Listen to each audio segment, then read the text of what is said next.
En el nombre del Padre, y del Hijo, y del Espíritu Santo. Alabado sea Jesucristo.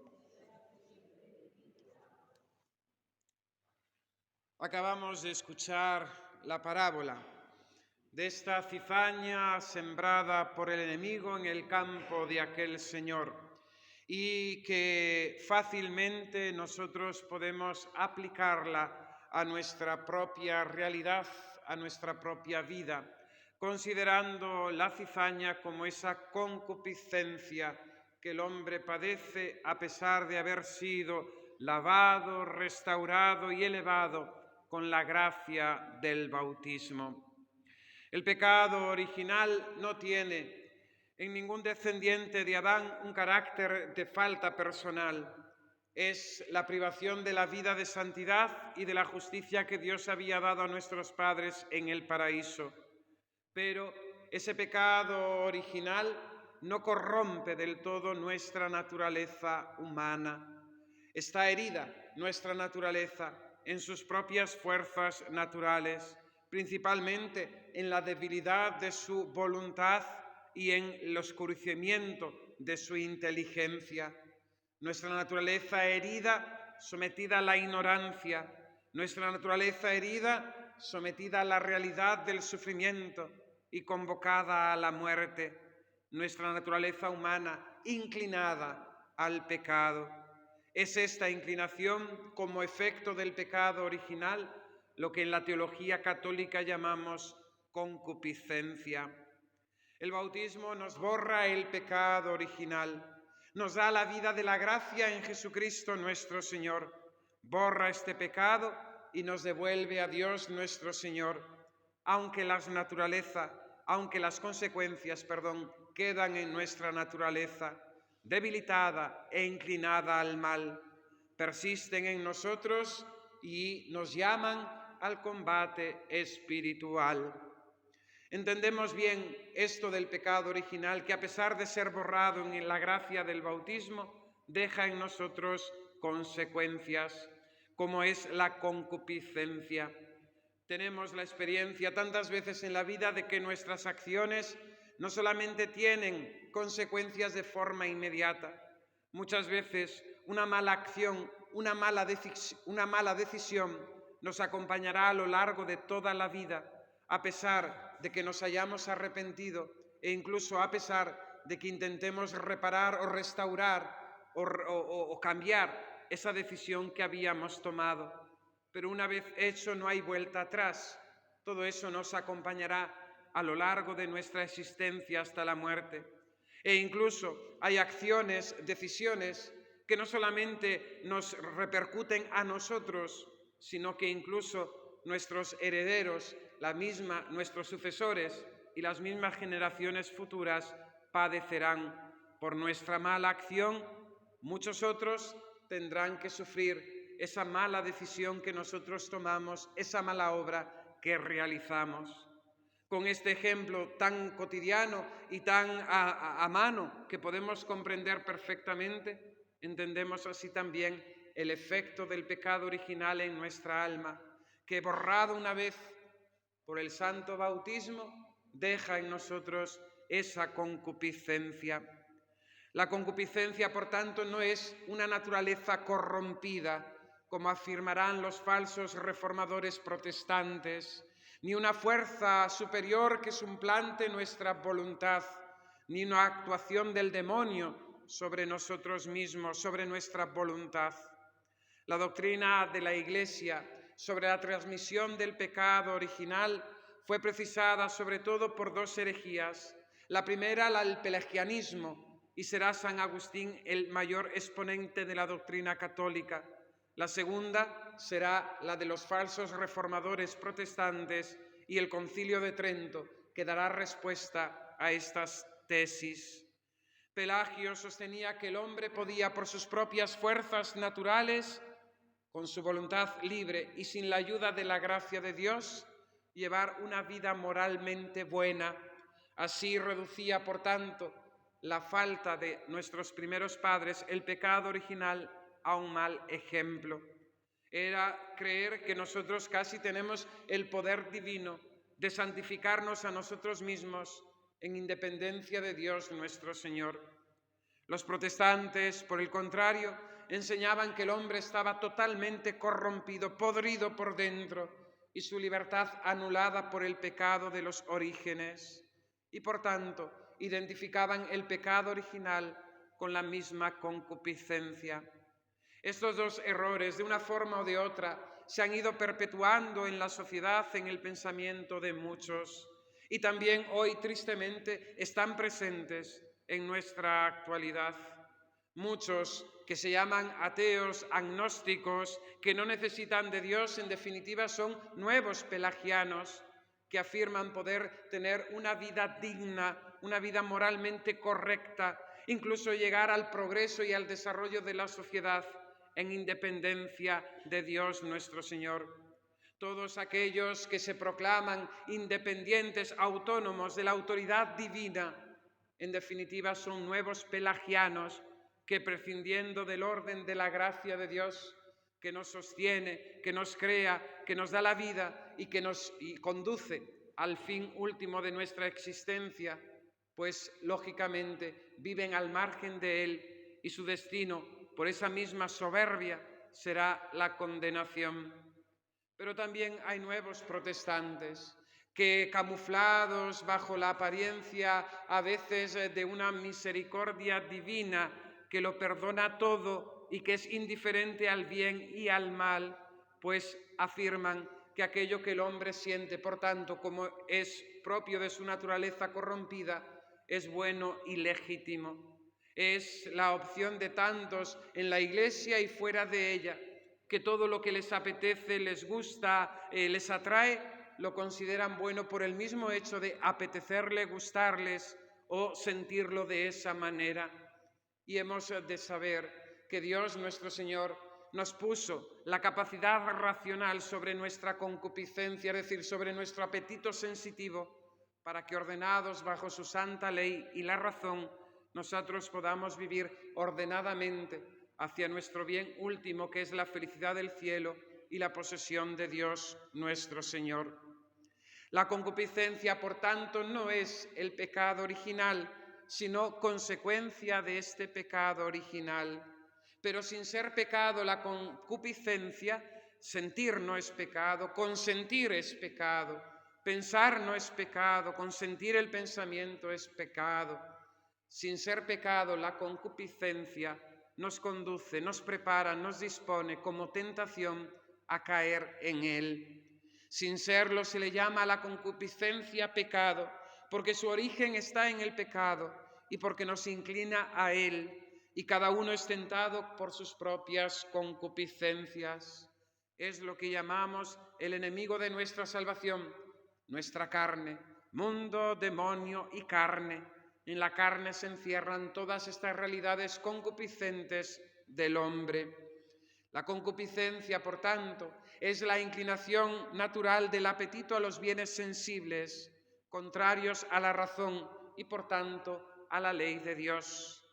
El apetito, los deseos del hombre, aquello que deseamos y anhelamos, sigue al conocimiento. Aquello que entendemos como bueno es lo que queremos, pero en tantas veces experimentamos en el día a día cómo en nuestra naturaleza humana nuestra capacidad intelectual juzga más tarde que nuestros propios sentidos. Así le pasó a nuestra primera madre, a Eva, en el jardín del Edén. Vio aquel fruto y, como nos dice el relato bíblico, se le pareció apetitoso a los ojos. Nuestros sentidos juzgan antes que nuestro intelecto y nuestros sentidos confunden a nuestra voluntad, llevándola a desear aquello que sensiblemente aparece como bueno, como aparentemente bueno, pero sin esperar el juicio de la razón.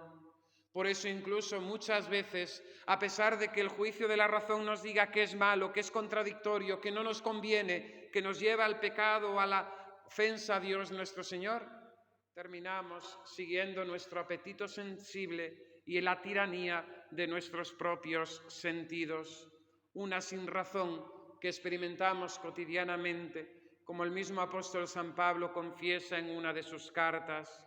El bien que quiero no lo hago, y el mal que no deseo, eso mismo termino realizando.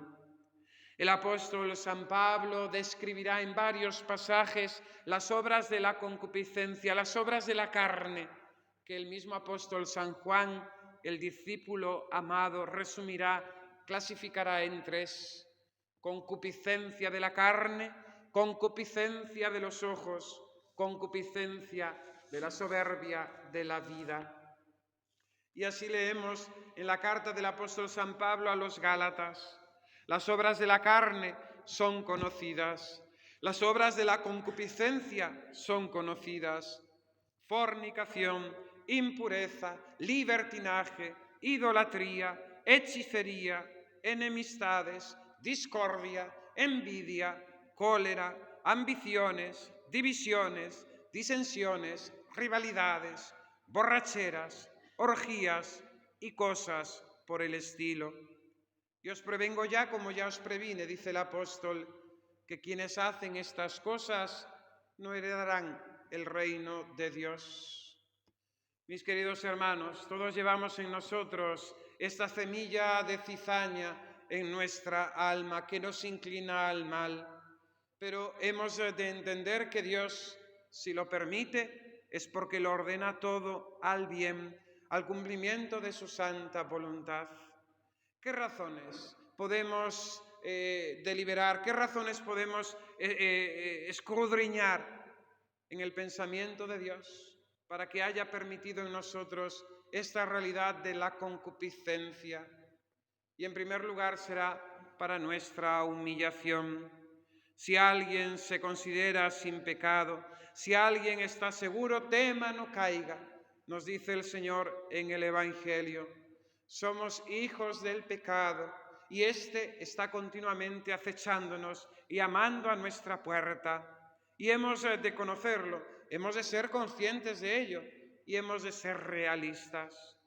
Fijaos qué consecuencias tan desastrosas para la sociedad, para las naciones, para el ordenamiento de la vida social y civil, para la misma educación de los hijos, para la misma familia y para nuestra propia vida, el considerar y olvidar de que el pecado forma parte de nuestra realidad, de que tenemos esta concupiscencia en nosotros, un cierto buenismo, un cierto optimismo antropológico irreal, falto de conocimiento realista de la naturaleza humana, ha llevado muchas veces a tomar o a plantear formas de vida, de ordenamiento, de educación, olvidando esta misma realidad, que estamos heridos por el pecado y que tendemos a él.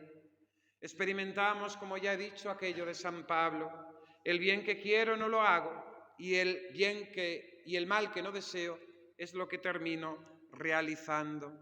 Hemos de conocer nuestro pecado y este ha de llevarnos a vivir en la santa humildad delante de Dios.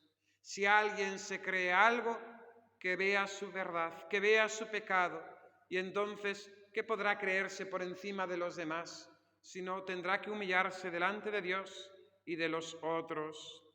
En segundo lugar, nuestro Señor quiso dejar en nosotros la concupiscencia para nuestra cautela, para nuestro sobreaviso, para que estemos alerta y vigilante. Fijaos cuántas veces en el Evangelio nuestro Señor nos llama, nos exhorta a la vigilancia, a estar despiertos, a no dormirnos. Se sembró la cizaña en aquel campo porque aquellos criados estaban dormidos. La Iglesia cada noche a sus sacerdotes y consagrados en el rezo de completas nos recuerda aquellas palabras del apóstol San Pablo: fratres sobrios totet vigilate, hermanos, sed sobrios, estad alerta. Vuestro enemigo el diablo, como león rugiente, ronda buscando a quien devorar. Resistidle, firmes en la fe. Cautela, vigilancia, atención, para no ser sorprendidos, para no ser engañados. Recordad siempre, toda tentación es una mentira. Toda tentación nos presenta un falso bien como apetitoso, pero una vez probada, aquel fruto era amargo y mortal, como le pasó a nuestra primera madre, a Eva, en el jardín. En tercer lugar, Dios nuestro Señor dispuso que quedase en nosotros esta herida de la concupiscencia para nuestra perfección y para el ejercicio de la virtud. Sin duda alguna, el atleta, si no lucha, si no combate, si no entrena, si no fortalece, lógicamente acabará teniendo una vida muy cómoda, pero toda su actividad, toda su energía, todo ese potencial deportivo que tiene, quedará totalmente anulado. Pues bien sabemos que si no nos ejercitamos, acabamos ablandándonos de tal manera que cuando llegue la tentación arrasará en nosotros. Mediante la penitencia, mediante la mortificación, mediante la adquisición y el ejercicio de las virtudes cristianas, vamos entrenando nuestra alma, fortaleciéndola, manteniéndola, así como también lo hacemos con nuestro cuerpo, hemos de hacerlo también con nuestra alma. Y esto, como cuarta razón, para nuestro mayor mérito y corona, pues bien sabemos que aquel que lucha más recibirá un premio más grande y su gloria será también más excelsa.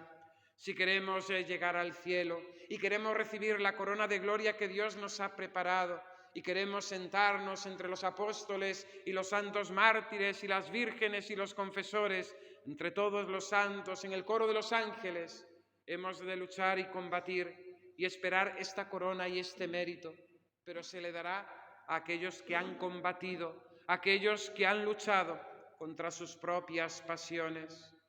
Fijaos que la vida cristiana no está en hacer grandes hazañas.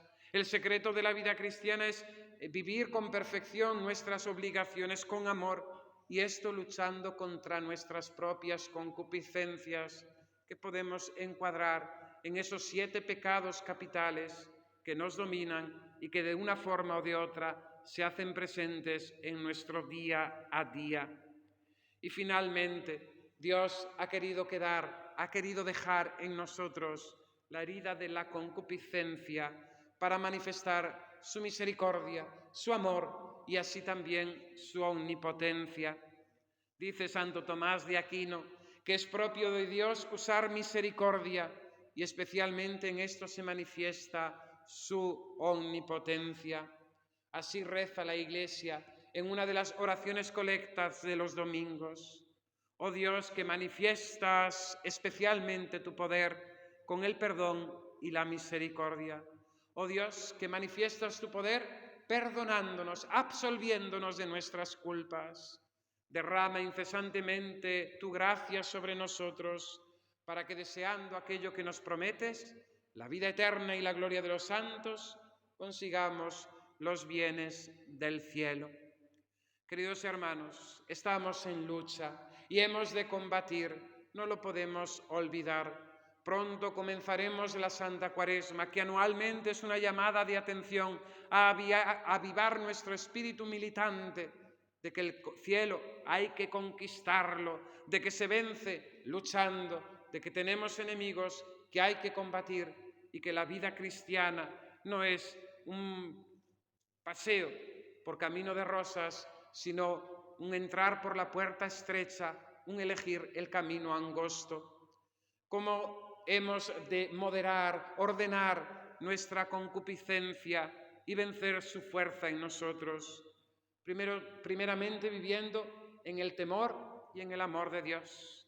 Dice Santa Teresa en el Camino de Perfección, cuando comenta el Padre Nuestro, que esos han de ser los 2 polos en los que se ha de mover el alma cristiana: amor de Dios y temor de Dios, temor de ofenderle y amor para cumplir su santa voluntad. Bien sabemos cómo el amor de Dios hace que todas las cosas que se nos presentan difíciles se aligeren, porque para el amor todo es liviano, para el que ama nada le cuesta. En segundo lugar, obedecer la ley de Dios y someter nuestra inteligencia, nuestra voluntad a ella. Es esa guía segura de libertad, de dominio de sí. Aquel que cumple los mandamientos vive en una santa libertad sobre el mundo, sobre el demonio, sobre las modas, las ideologías e incluso sobre el peor tirano que somos cada uno de nosotros. Los mandamientos de Dios no son prohibiciones, los mandamientos de Dios no son un aniquilar nuestra libertad, todo lo contrario, sometiéndonos, obedeciendo a esos santos mandamientos de Dios, es como verdaderamente nos enseñoreamos, es como verdaderamente adquirimos esa altura, esa grandeza que nos hace señores, que nos hace libres, que nos hace hijos de Dios. En tercer lugar, hemos de evitar las ocasiones. Bien sabemos que evitada la ocasión se evita el pecado. Y conociéndonos cómo funcionamos, cómo somos cada uno con nuestras tendencias, con nuestras concupiscencias, con nuestras, vamos a decir, defectos dominantes, hemos de evitar la ocasión para no caer, porque si no es un pecado de tontos, si nos exponemos libremente a aquello que sabemos que fácilmente nos vencerá. Cuarto lugar, vida de oración y sacramentos. Sin ellos no hay triunfo. Sin la oración, pidiendo la gracia a Dios para la salvación, y sin los sacramentos que nos dan los auxilios divinos, la gracia, no podremos vencer. No somos pelagianos. Confiamos en la gracia de Dios, en el auxilio divino.